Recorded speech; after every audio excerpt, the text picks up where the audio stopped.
गायत्री महामंत्र एक बार मेरे साथ दोहराओ। ओम भूर्भुवः स्वः तत्सवितुर्वरेण्यं भर्गो देवस्य धीमहि धियो यो नः प्रचोदयात्। ओम विश्वानि देव सवितः दुरितानि पराशुवः यद भद्रम तन्नाशुव। ओम शांति ही शांति ही शांति ही।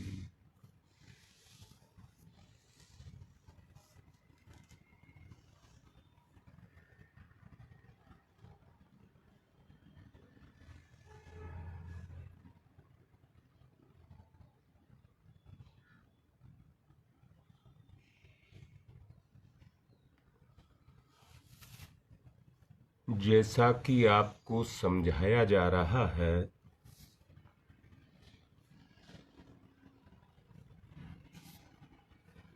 मूलाधार की बात की जा रही है और उसमें ये कहा जा रहा है कि इस क्षेत्र में आपको अगर ऊंचा उठना है तो एक ही रास्ता है, अनुभव के द्वारा अपनी शक्ति को उद्देश्य में खपाना।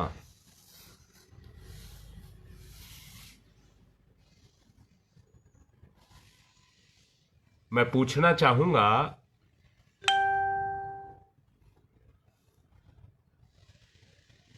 हमने बांध बनाया भंडारण के लिए और उसमें डलता ही डलता पानी इकट्ठा होता जा रहा है, परंतु उसकी सीमा भी तो है।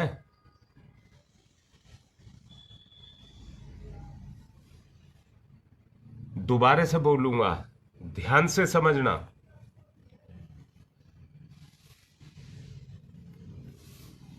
अगर हम आग जलाएं और आग के ऊपर प्रेशर कुकर रख दें और उसकी सीटी पर वजन रख दें, यानी कि गैस बाहर ना निकलने दें, जो भाप है वो कुकर में इकट्ठी होती रहेगी। याद रखना,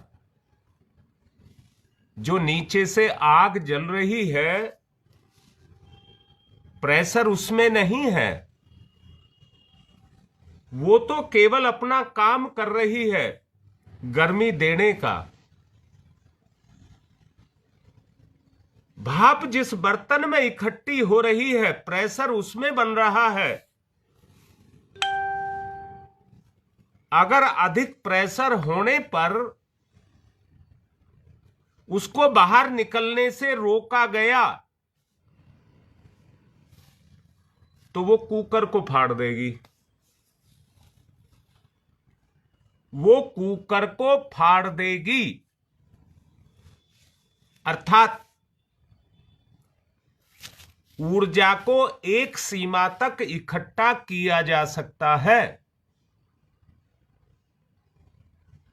अगर एक सीमा के बाद आपने इकट्ठा रखना शुरू किया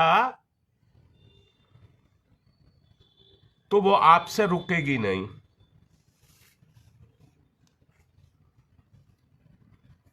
जितने भी संत महात्मा मुनि ऋषि हुए हैं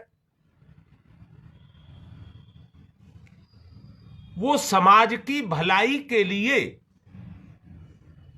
संग्रहित की गई ऊर्जा को समाज की भलाई के उद्देश्य से समाज में लगाते रहते थे। इस कार्य के लिए वो संत समागम रखते थे, संत समागम रखते थे। उसमें संत भी आया करते थे और समाज के जो मूर्धन्य हैं, जो विद्वान हैं, उनको भी वो बुलाया करते थे। पिछले दिनों मैंने आपसे कहा था, जैसे कोई हरिद्वार जाता है तो गंगा के जल को एक कैन में भर करके ले आता है। उसके प्रति उसकी आस्था और विश्वास है।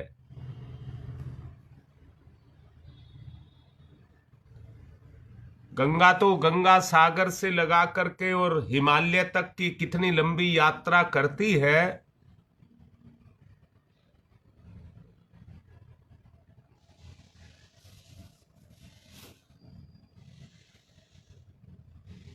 परंतु गंगा हरिद्वार के जल का अलग महत्व है, उसको ज्यादा पवित्र माना गया है।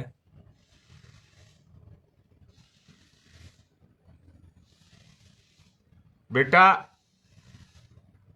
मैं एक बात सबको बता देना चाहूंगा,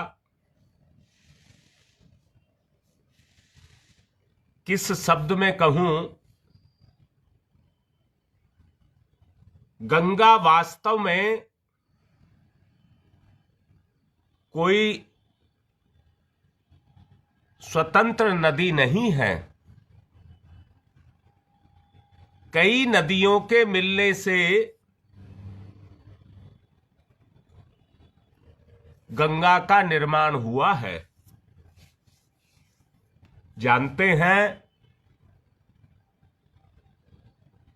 जिसको गोमुख कहते हैं, बताते हैं वहां से गंगा निकलती है,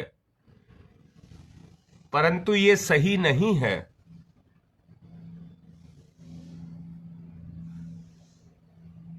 एक शब्द है प्रयाग। प्रयाग, ये डॉक्टर विनय मिश्रा प्रयाग में ही रहते हैं, जिसको पहले नाम इलाहाबाद दिया गया था।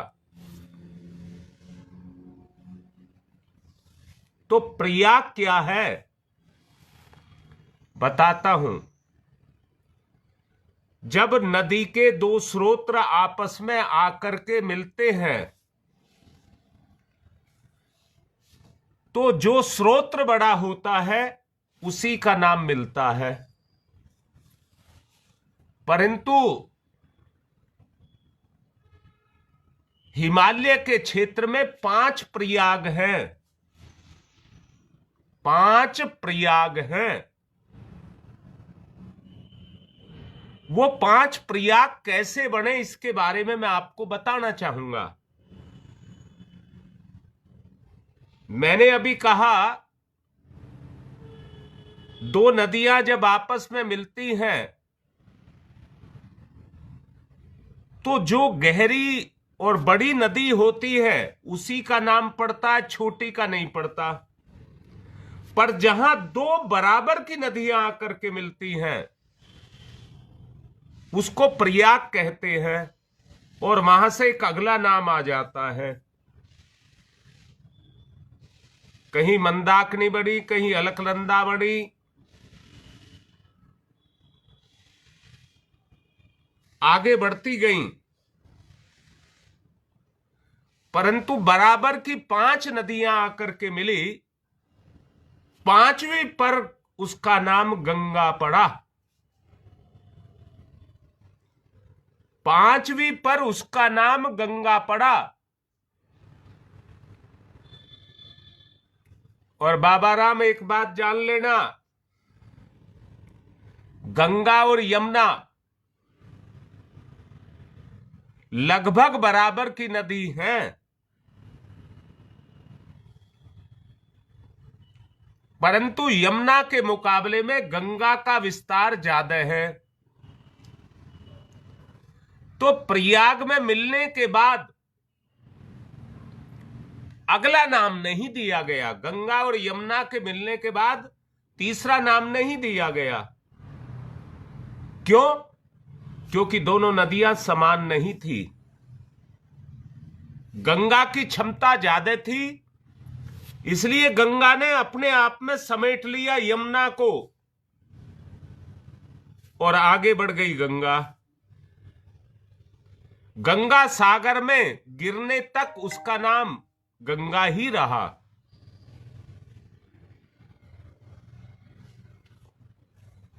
अब मुझे बताओ, ये बात मैंने जो समझाई ये समझ आई या नहीं आई?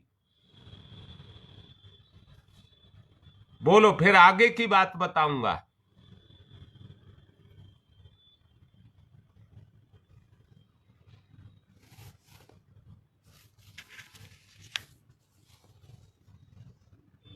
बोलो बेटा, बोलो, लिखो, समझ आ गई?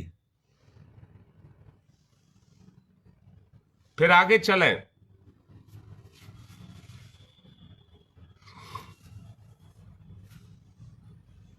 चलिए, कुछ समय लगता है बताने में, मैं आगे चलता हूं। अतुलनीय, हां ठीक है, अतुलनीय ताकत, जिसकी आप परिकल्पना नहीं कर सकते। परमात्मा में इतनी ताकत है, परमात्मा में इतनी ताकत है कि आप उसकी तुलना नहीं कर सकते। मैंने संतों के समागम की बात कही थी। भाई, हम लोगों से ज्यादा ऊर्जा उनके अंदर होती है।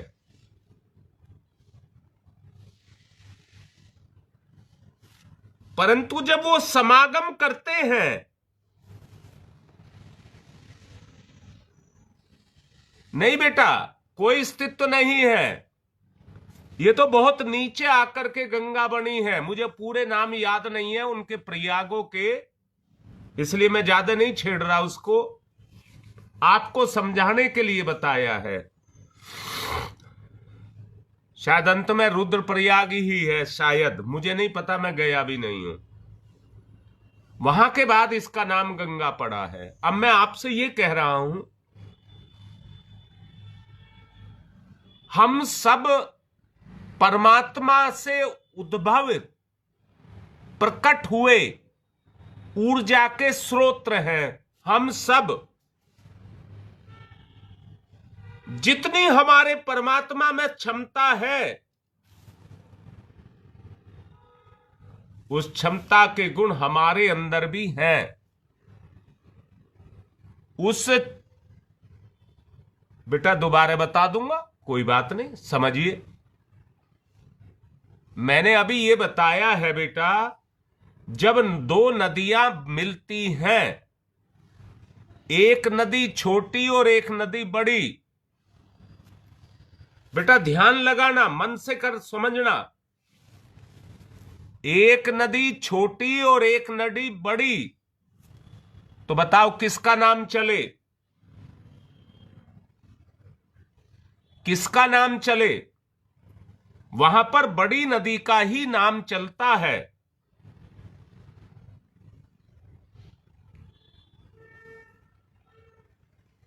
परंतु जब समान स्तर की दो नदियां आपस में मिलती हैं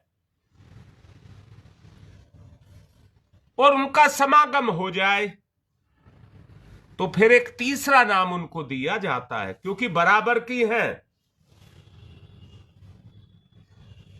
बराबर की हैं, और उसको कहते हैं प्रयाग। प्रयाग माने दो स्रोतों का मिलन, दो स्रोतों का मिलन। अब ये जो हम कर रहे हैं, ये समागम ही तो है।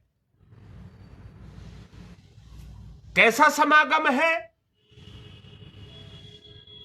चेतना से चेतना का जागरण, चेतना से चेतना का जागरण, ये समागम है। जब तक हम बराबर के रहेंगे, तो हमारा अपना अपना एक स्वतंत्र अस्तित्व आगे बढ़ता चला जाएगा। बेटा दोबारा से बताना चाहूंगा, जल का स्वभाव है बहना। जल का स्वभाव है बहना।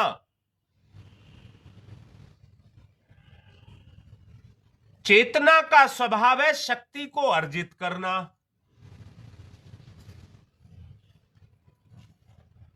जल को अगर इकट्ठा किया जाए, बांध बांधा जाए,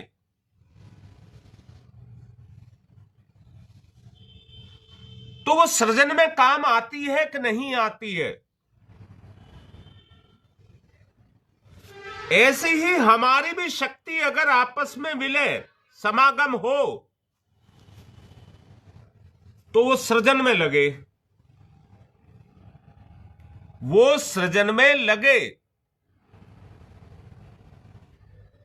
अच्छा बताओ, अपरिमित शक्ति के स्रोत आपके अंदर है या नहीं है? अपरिमित शक्ति के स्रोत आपके अंदर है या नहीं है? आप मना करेंगे तो मैं बताऊंगा।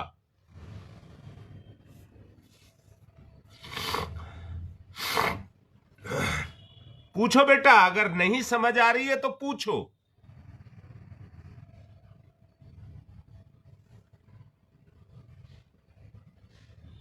बेटा ये भी पूछ सकते हो, हां ये भी कह सकते हो हमें नहीं पता, तो भी मैं बताऊंगा।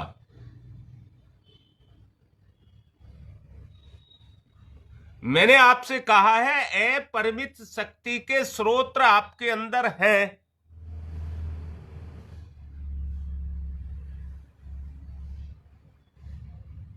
अच्छा बताता हूं बेटा, लोभ मोह काम क्रोध ईर्ष्या द्वेष ये कहां से गति करते हैं? जब क्रोध आता है तो कहां से ताकत आती है? अपरिमित माने एक्सट्रीम, अनलिमिटेड। कोई बात नहीं सुदेश, पूछो बेटा। एक्सट्रीम, अनलिमिटेड, बोलिए आपके अंदर है कि नहीं है? वो आपकी शक्ति उनमें काम कर रही है कि नहीं कर रही है? जैसे जल का गुण बहना है नीचे की तरफ, हमारी शक्ति का भी स्वभाव हो गया है नीचे की तरफ। स्रोत से जितनी शक्ति आ रही है,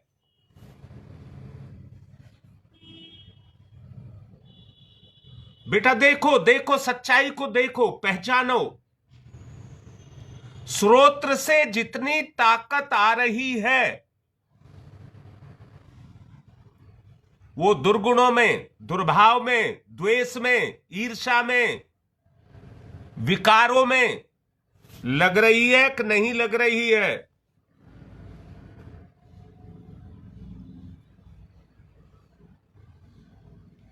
बेटा पहचानो, जो मैंने कहा है उसको पहचानो।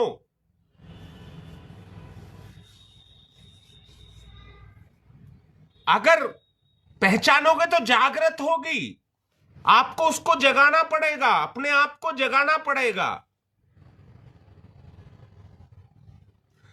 दुख का कारण और कोई नहीं है, शक्तिहीनता ही दुख का कारण है।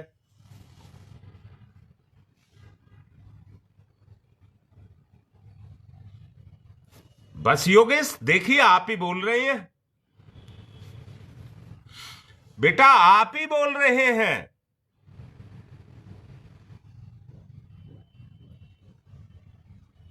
इतनी बात समझ आ रही है?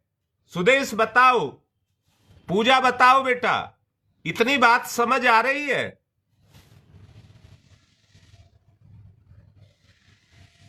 अपनी शक्ति, मैंने फिर से कह रहा हूं, अपरिमित शक्ति का भंडार आपके अंदर है कि नहीं है?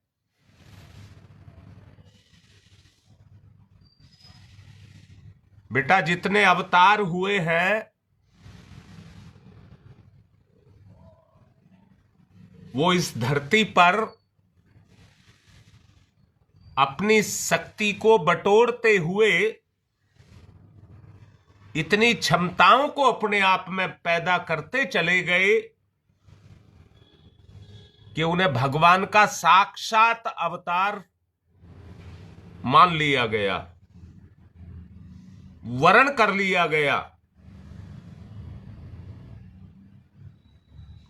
राम, कृष्ण, बुद्ध, गुरुदेव, इतने ऋषि हुए हैं,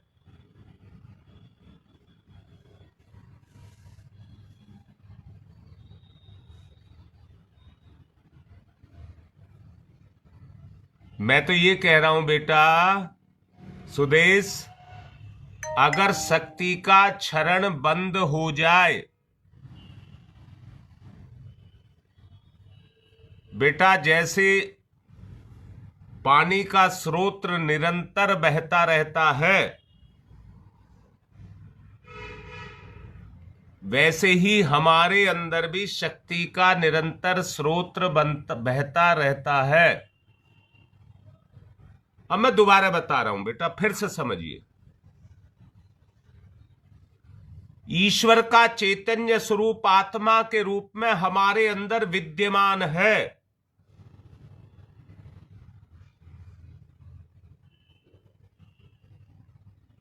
आत्मा की शक्ति का स्रोत जब आगे बढ़ता है तो वो बुद्धि में प्रवेश करता है।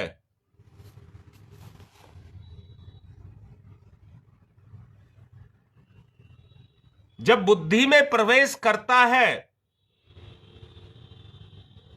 तो यहां से एक धारा निकल करके चलती है जिसको हम ज्ञान कहते हैं। वो ज्ञान आकर के मन में समाहित होता है। मन में से जब वो आगे चलता है तो विचार बन जाता है। विचार जब इंद्रियों के पास जाता है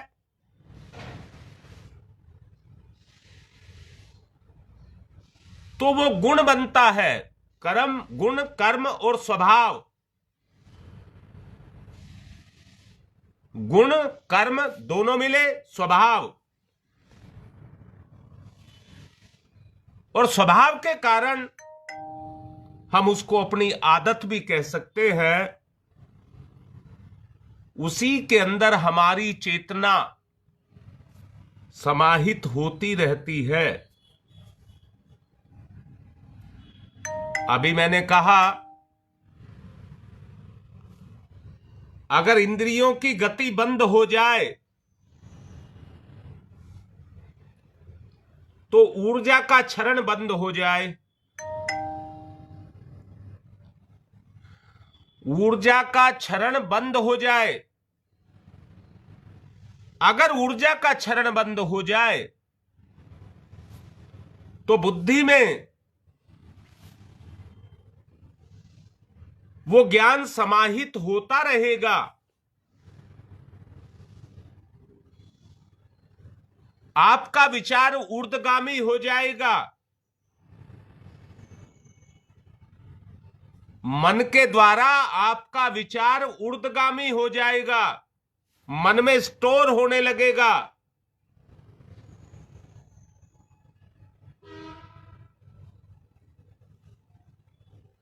परंतु रास्ता ढूंढेगा, मन से निकलने का, खपने का, कहीं के लिए रास्ता ढूंढेगा।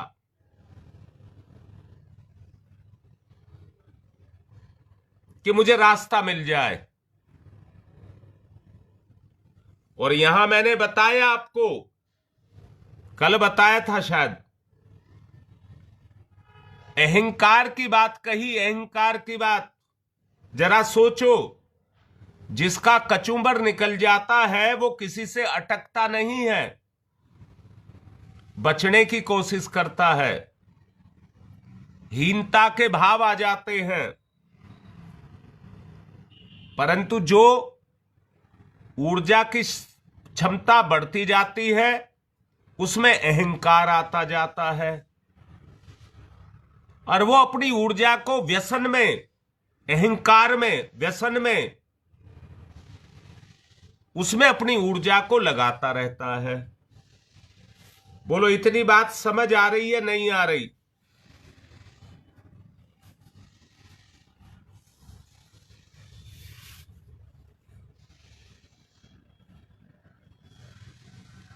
बोलो बेटा, इतनी बात आपको साफ हुई या नहीं हुई?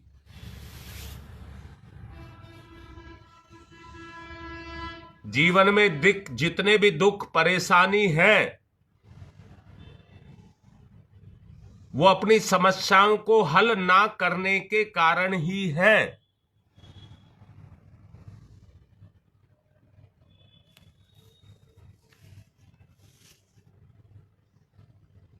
संपूर्ण समाज की, मानव सभ्यता की अपनी एक गति है।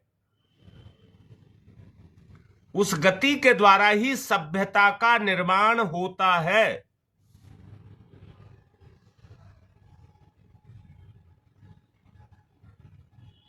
बोलो, इतनी बात समझ आ रही है? सभ्यता के निर्माण की बात कह रहा हूं। ये दो चीज है, दो नाम है, दो मतलब कहिए धाराएं हैं। एक को कहते हैं संस्कार, और संस्कार की ताकत ही सभ्यता का निर्माण करती है। एक को कहते हैं संस्कार, पहले शक्ति है जो भंडारण करती है, उसको कहते हैं संस्कार, और संस्कार से जो पैदा होती है उसको कहते हैं सभ्यता।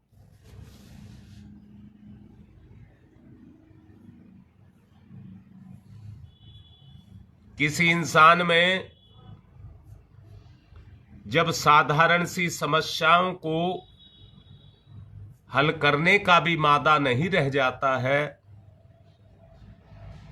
तो वो इंसान बच्चों की तरह से रोने बिलखने लग जाता है।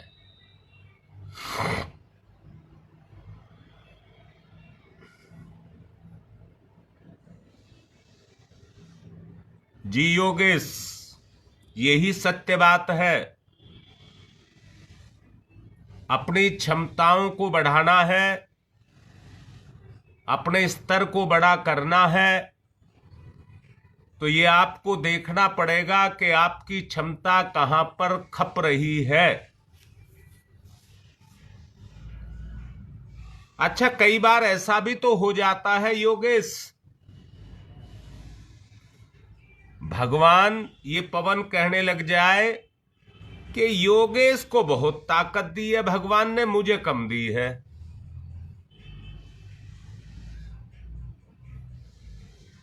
सुदेश, ये शकुंतला ज्यादा ताकतवर, ज्यादा समझदार बना दी, मुझे कम समझदार बनाया। इसकी बुद्धि ज्यादा है, मेरी बुद्धि कम है। बोलो बेटा, मेरी बात समझ आ रही है?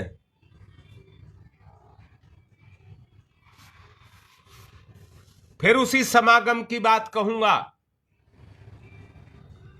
अगर ये आपको दिखने लगा भगवान ने किसी के साथ पक्षपात नहीं किया है, उसने सबको समान रूप में दी है। बात यह है कौन उसका कैसा और कितना प्रयोग कर रहा है, और कहां पर कर रहा है। जब सुदेश पता लगा कि शकुंतला को ज्यादा दी है, वो ज्यादा छीन लो उससे। क्या आप उससे ले नहीं सकती? अपने बराबर दोनों को कर नहीं सकती?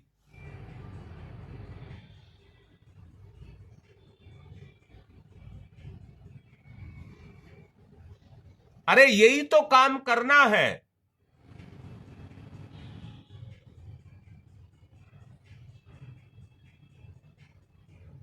देख ले भाई सुदेश, मैं यही कह रहा हूं कि आप अपनी ऊर्जा का कैसा प्रयोग कर रहे हैं। अगर आप शकुंतला से आगे बढ़ना चाहते हैं तो जो शकुंतला के पास है उससे ले लो, तुम्हारा अपना निजी भी रहेगा और शकुंतला का भी तुमने ले लिया। मैंने कहा नाम तो उसी का चलेगा ना जो बड़ा होगा।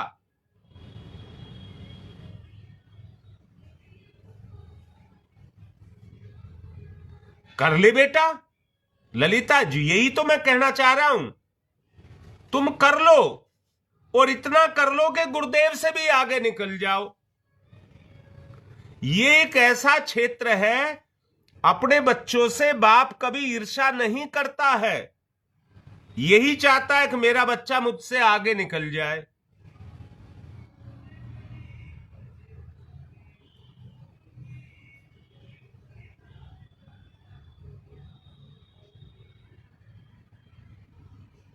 हाँ बेटा योगेश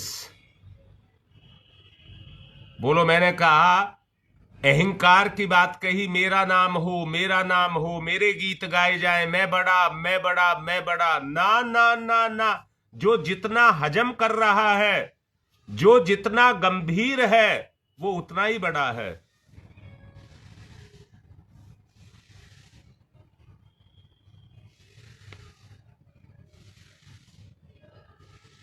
योगेश बेटा,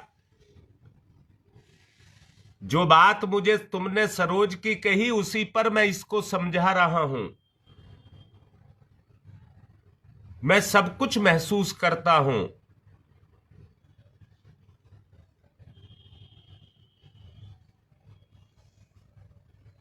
जो जितना गंभीर होता है,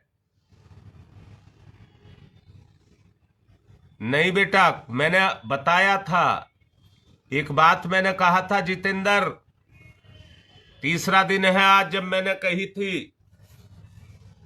अपनी सफलता के लिए जन्म लेकर के हर कोई गति करता है, मेहनत करता है सफलता के लिए, परंतु परिस्थितियां जब उसको घेर लेती हैं, वहीं से भाग्य का निर्माण होता है। भाग्य उसी को कहते हैं। तब आदमी यही कहता है जब सफल नहीं होता, मेरे भाग्य में नहीं है।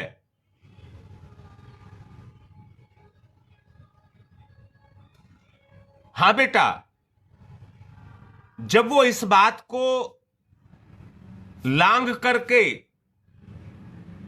ये कहेगा कि मेरे भाग्य में नहीं है तो मैं पैदा कर दूंगा, जो रुकावट है उनको हटाने के लिए, सफलता को प्राप्त करने के लिए जब वो परिश्रम करेगा ज्ञान से, आत्मभाव से, तो उसके मार्ग खुलते चले जाएंगे, परिस्थिति उसके अनुकूल होती जाएगी। यहां मैं जितेंद्र फिर से एक बात कह रहा हूं बेटा, आदमी के जीवन में भाग्य एक बहुत बड़ी रुकावट है, बहुत बड़ी रुकावट है, जो आदमी की चेतना के विकास को रोक देती है।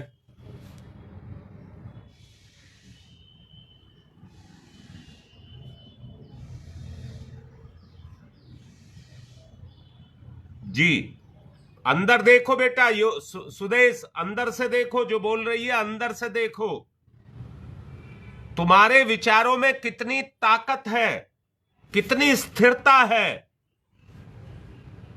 आप कितने मजबूत हैं, आपकी क्षमता कितनी है, आप कितना और अपने अंदर ग्रहण कर सकते हैं, आपकी पात्रता कितनी है।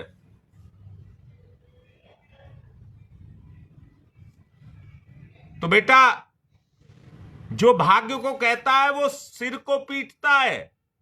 जितेंद्र एक बात याद रखना, जो भाग्य, बेटा फिर से कह रहा हूं, जो संसारी होते हैं, जिनका संसार से लगाव होता है, वो भाग्य को खाने की चीज समझते हैं। जो जुड़ा हुआ है उसको खा लीजिए,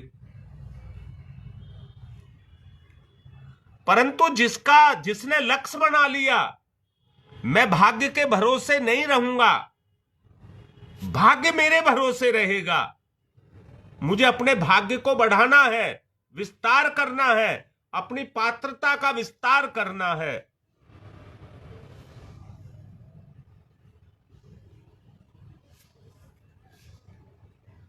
प्रकृति ने सबको एक सा दिया है बेटा,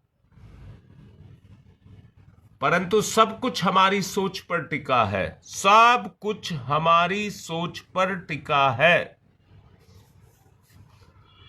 भगवान ने उठने के अवसर दिए हैं।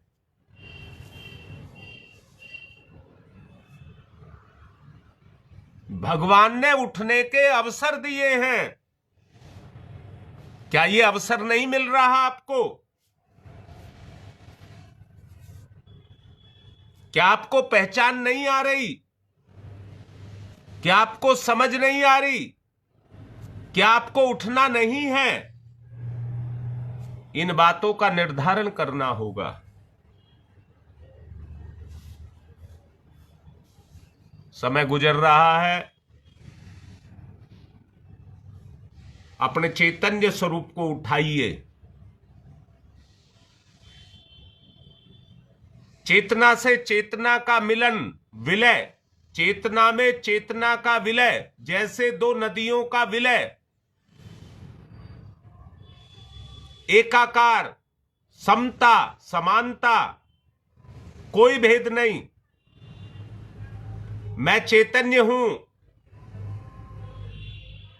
अपनी चेतना को ठंडा नहीं होने दूंगा। दीपक, सूर्य या गुरु या जिससे आपका भाव लगता हो। हां, यहां पर एक बात कह रहा हूं, किसी विकार से अपना भाव मत लगाना, नहीं तो बांध टूट जाएंगे, पात्रता खत्म हो जाएगी, बर्तन खाली हो जाएगा। छेद हो गया तो बर्तन खाली हो जाएगा।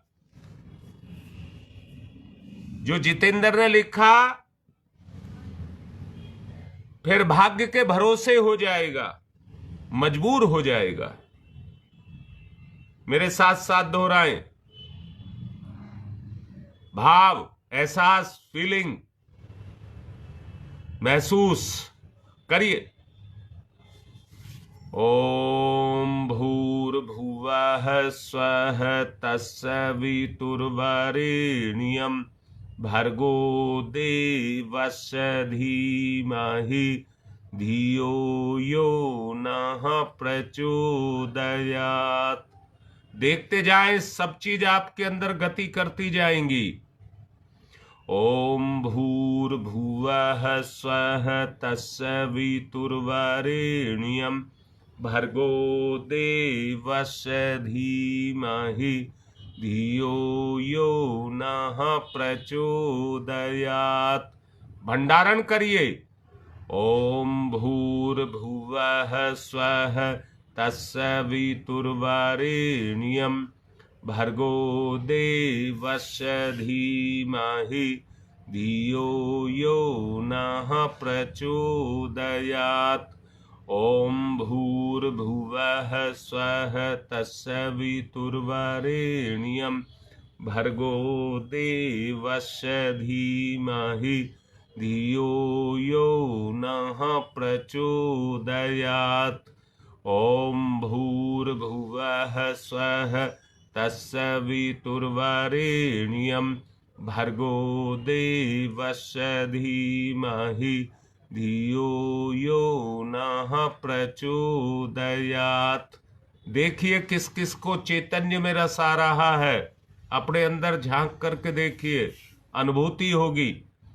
ओम भूर्भुवः स्वः तत्सवितुर्वरेण्यं भर्गो देवस्य धीमहि धियो यो नः प्रचोदयात्। ओम भूर्भुवः स्वः तत्सवितुर्वरेण्यं भर्गो देवस्य धीमहि धियो यो नः प्रचोदयात्। ओम भूर्भुवः स्वः तत्सवितुर्वरेण्यं भर्गो देवस्य धीमहि धियो यो नः प्रचोदयात्। ॐ भूर्भुवः स्वः तत्सवितुर्वरेण्यं भर्गो देवस्य धीमहि धियो यो नः प्रचोदयात्। ॐ भूर्भुवः स्वः तत्सवितुर्वरेण्यं भर्गो देवस्य धीमहि धियो यो नः प्रचोदयात्। ॐ भूर्भुवः स्वः तत्सवितुर्वरेण्यं भर्गो देवस्य धीमहि धियो यो नः प्रचोदयात्। ॐ भूर्भुवः स्वः तत्सवितुर्वरेण्यं भर्गो देवस्य धीमहि धियो यो नः प्रचोदयात्। ॐ तमसो मा ज्योतिर्गमय तमसो मा ज्योतिर्गमय तमसो मा ज्योतिर्गमय।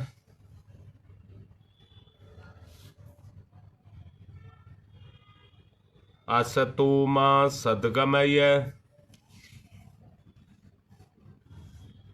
असतो मा सद्गमय। असतो मा सद्गमय। मृत्योर्मामृतं गमय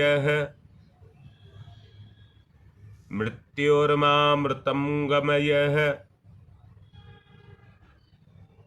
मृत्योर्मामृतं गमय। तमसो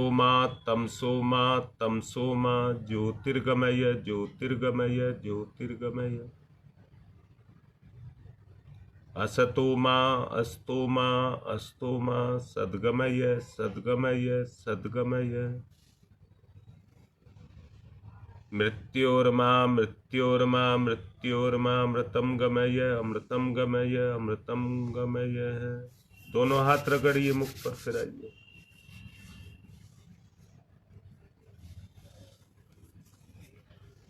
आज की बात को यहीं पर विराम दे रहा हूं और समझता हूं कि आपको समझ आया होगा।